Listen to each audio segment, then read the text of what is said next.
बदलापूरमधल्या एका शाळेत 2 चिमुकल्या मुलींवरील लैंगिक अत्याचाराच्या प्रकरणानं संपूर्ण राज्य हादरलेलं होतं। त्यातच आता अक्षय शिंदेच्या वकिलांकडून 2 मंत्र्यांना नोटीस बजावण्यात आलेली आहे। अक्षय शिंदे याचे वकील अमित कटारनवरे यांनी गृहराज्यमंत्री योगेश कदम आणि सामाजिक न्याय मंत्री संजय शिरसाट यांना नोटीस बजावलेली आहे। या दोन्ही नेत्यांनी अक्षय शिंदेच्या मृत्यूनंतर प्रसार माध्यमांशी बोलताना अजब वक्तव्य केल्याचा दावा करण्यात आलेला आहे। या वक्तव्यावरनं त्यांना कायदेशीर नोटीस बजावण्यात आलेली आहे। योगेश कदम आणि संजय शिरसाट यांनी गोपनीयतेच्या शपथेचा भंग केलाय असा आरोप सुद्धा करण्यात आलाय।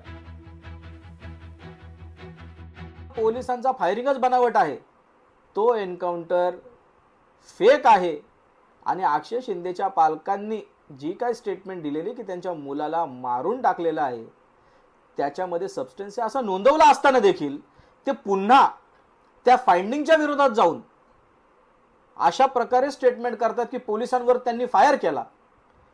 तर ते न्यायालयाला जो अधिकार आहे फाइंडिंग्स देण्याचा, त्या फाइंडिंग्सच्या विरोधामध्ये जाऊन असे जे वक्तव्य करताय ते न्यायपालिकेच्या कारभारामध्ये हस्तक्षेप करण्यासारखं आहे। तुम्हाला न्यायालयाचीच भूमिका बजवायची जर तयारीच आहे ना, तर आमचीही तयारी आहे। तुम्हाला कायद्याच्या चौकटीत कसं वागवायचं यासाठी आता आम्ही पावलं उचलणार आहोत। लोकशाही मराठी ऐका, पहा, जागरूक रहा।